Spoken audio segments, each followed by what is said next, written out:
My name's Sam Baker. I'm a single 33-year-old man, working for a medical equipment manufacturer. I've just moved back to the head office from our regional branch after 10 years. My boss, Director Johnson, was very happy to welcome me back. Sam, congratulations on returning to the head office. Today's on me. Drink as much as you want, he said, patting me on the shoulder with a beer mug in his hand. He invited me out for a drink, partly to celebrate my return to the head office.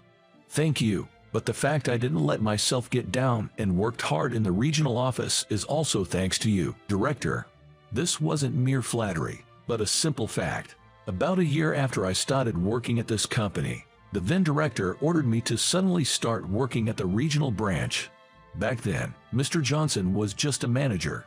It seemed the director at that time didn't like me because I was too quiet and boring.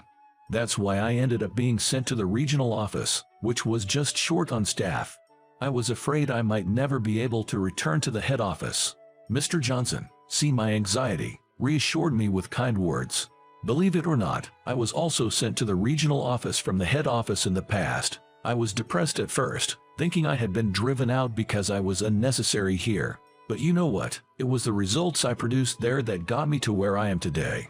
I want you to believe that this personnel change isn't a demotion. It's a personnel change to rebuild the regional branch. I need your help, Sam. So don't get discouraged. Just do your best at the regional branch for now. His words were more encouraging than I could ever explain. I was disheartened when the personnel change was announced, but thanks to Johnson, I was able to face forward and push on. Even after I moved to the regional branch, I sought advice from Director Johnson and pushed myself harder. As a result, the branch's performance greatly improved, and now, I'm finally back at the head office. Since the previous director has also been transferred to another department, I'll start afresh and work hard at the head office. While we were happily chatting about our reunion, Johnson suddenly said something unexpected. Sam, would you consider having a dinner date with my daughter, if you're okay with it? Wait, your daughter? The moment I heard the word dinner date, I froze. Truth is, I've never had a girlfriend in my life. I appreciate the offer, but as you know, Director, I'm not exactly a social butterfly. I've never even had a relationship with a woman. I'm afraid your daughter might find me unsuitable. But Mr. Johnson gently reassured me. That's not true at all. Compared to 10 years ago, Sam, you're a completely different person. You've grown through your struggles in the regional branch, and you communicate smoothly now. I highly value that part of you. That's what I thought of introducing you to my daughter, and I believe you two would be compatible in terms of personality. It's just a casual dinner to meet each other, so don't worry. I had no idea that Mr. Johnson thought so highly of me. I was moved by his words and ended up accepting his invitation for a dinner date. Mr. Johnson showed me a photo of his daughter on his phone, and she was stunningly beautiful, but after the drinks were over and I was on my way home, I was already regretting my decision. I can't possibly handle a relationship. I never shared this with my boss, but I actually have a traumatic experience related to romance. Let's go back in time. 16 years ago, when I was 17, my mom ran off with her lover to some faraway place. The shock of my mom's disappearance hit me hard, but the bad news didn't stop there. My dad, angry and feeling betrayed by my mom, started taking it out on me. Your mother left us because she couldn't stand you. You'll live a lonely life, unloved by anyone. He ranted, drowning his sorrows in booze. I think seeing my face, which resembled my mother's, must have pissed him off. I didn't have any notable skills or talents. Perhaps I lacked the charm as a child to keep my mom from leaving my dad. His harsh words hurt me deeply, and my introverted personality grew stronger. From then on, my dad's drinking got worse. He left all the house chores to me, and he'd quickly resort to violence when something displeased him. I had to do all the housework perfectly to avoid my father's anger, and before I knew it, I started being late to school more frequently. Constant tardiness, a destructive home environment, and the negative aura surrounding me led me to isolate myself from everyone around me. I started to feel uncomfortable in my own class and began to seek refuge in the school nurse's office. The school nurse, Ms. Miller, was very kind and would always listen attentively to my stories. Although I couldn't share everything considering my father's situation, the mere presence of Ms. Miller, who would lend me her time and ears, was a relief to me. You can tell me anything that's bothering you regarding your studies. It's for your own good that you should strive to pass your courses. Once you can stand on your own, you'll be able to get away from your father sooner." And she was absolutely right. If I kept this up, I wouldn't be able to graduate. So, I committed myself to attend all my classes, and I spent the rest of my time seeking refuge in the nurse's office. I started to get a handle on my house chores and stopped being late, narrowly avoiding repeating a year. Amidst this lifestyle, another reason emerged for me to frequent the nurse's office. There was another student, a girl, who also spent time there, and I quietly looked forward to my interactions with her. Her name was Emily Brown, and she was a grade below me. "Good morning, Sam." She'd greet me with a smile every morning I visited the nurse's office. I was happy to see her, so I always smiled back and replied, "Good morning." Emily often said, "I'm basically homeschooled in the nurse's office." She rarely went to her actual class, spending most of her day in the nurse's office instead. This was due to Emily's appearance. She always wore a wrinkled uniform, hid her face behind long bangs, and had a simple style with her long hair tied back. Because of this, Emily was often called unkempt and was generally avoided by everyone else. However, it wasn't that Emily was lazy. The root of the issue lay in her home environment. Her parents favored her older sister and were always harsh towards Emily. Because of this, she seldom got new clothes or everyday essentials, and she couldn't afford to go to a hair salon, hence her appearance. Despite all of this, I thought Emily was a wonderful girl. I borrowed a really interesting book from the library yesterday. "It's such a blessing to have these wonderful books available to us," she'd say with a smile. Seeing Emily speak like this gave me a boost of energy. Despite being placed in a seemingly insurmountable situation, she always maintained a positive attitude, constantly looking for things to enjoy. While everyone else was focusing on Emily's appearance, I noticed her beautiful eyes peeking from behind her long bangs. Clear and beautiful light brown eyes. My heart pounded every time I saw that sparkle, and our conversations became my solace as I barely survived my harsh school life. Looking back now, I guess that was my first love. But despite my feelings, one day, suddenly, Emily disappeared. She had transferred schools without saying a word. When I asked the teachers about her disappearance, due to privacy reasons, they couldn't tell me anything. I thought of her as a companion, someone who used to visit the school nurse with me. I never expected such a sudden farewell. Just like when my mother suddenly disappeared, everyone seems to leave me behind. After that, I somehow managed to graduate high school, and with the help of scholarships, I moved on to a distant university. That's how I finally got away from my father.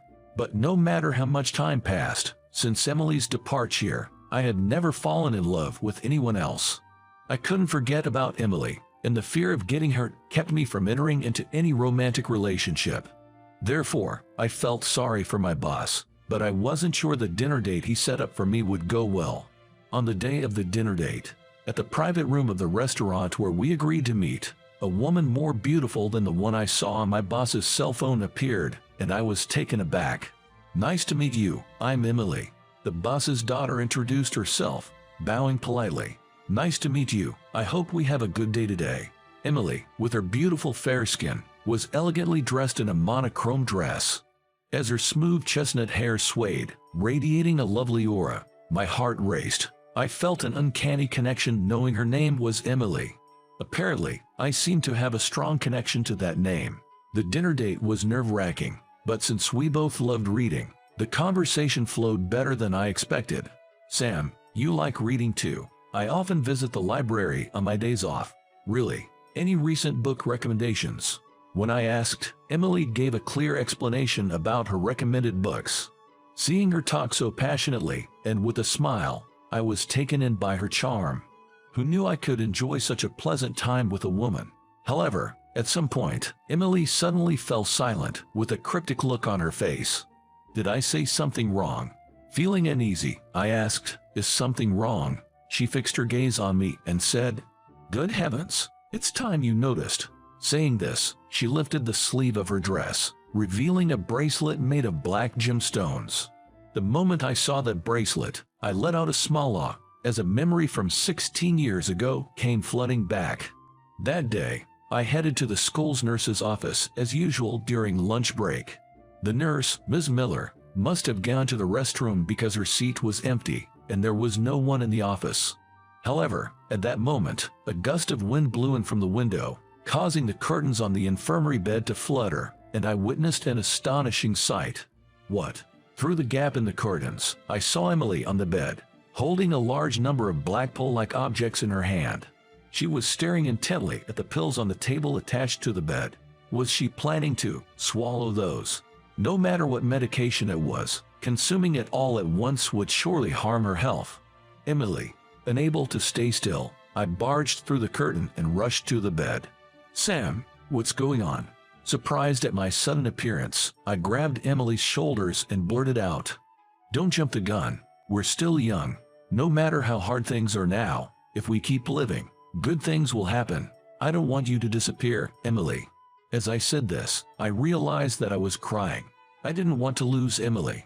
My emotions were so strong that I naturally burst into tears. However, in contrast to my panic, Emily was calm. "What on earth are you talking about?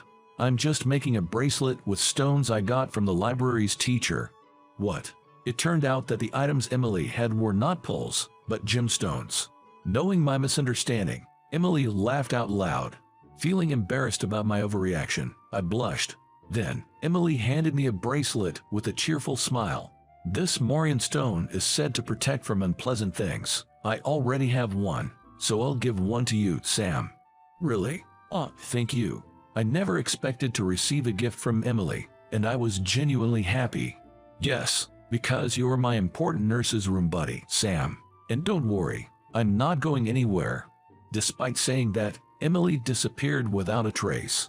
And now, that same Emily is right before my eyes.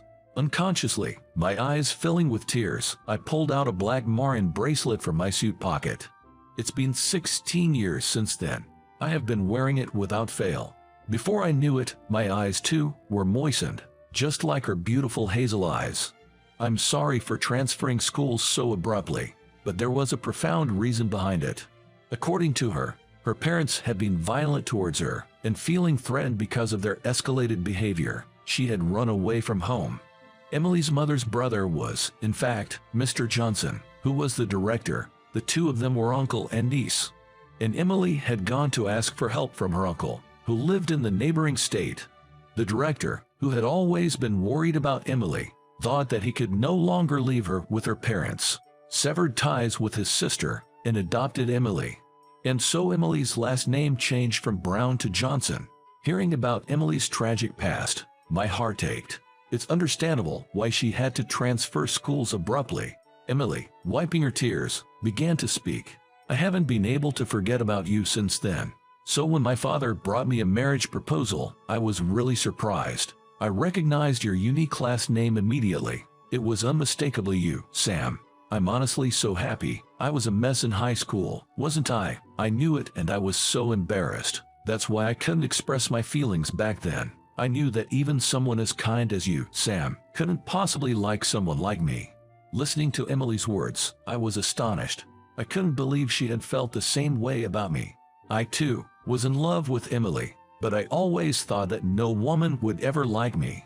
But now, I think I've improved my appearance a bit. So please let me say this, I like you, Sam. Emily, don't belittle yourself like that. I've always loved you. Then and now, to me, you are always beautiful. I had to let her know that, even before she finished her sentence. It wasn't just about loving her now. For me, Emily had always been someone special. Hearing my words, Emily blushed and cried. I could tell that those were not tears of sadness. "Thank you. Despite the hardships I had in high school, I managed to get through those days because of you, Sam." We held each other's hands on the table, waiting for our tears to stop. Everyone seemed to leave me, but Emily kept her promise. She came back to me. I felt deeply that this truth washed away my hurtful past, with tears. After a year of dating, we decided to get married. Upon learning that we knew each other from the beginning, Mr. Johnson, the director, was very surprised. I was shocked. I had no idea that you two knew each other, but I am really grateful to you, Sam. Emily was wounded in high school, but thanks to you, she was able to recover. As he spoke, he gazed into the distance, as if reminiscing about the past. My wife and I had some issues, and we couldn't have children. That's also why I've always thought of Emily as my own daughter. Not being able to have children must have been hard for Mr. Johnson at that time.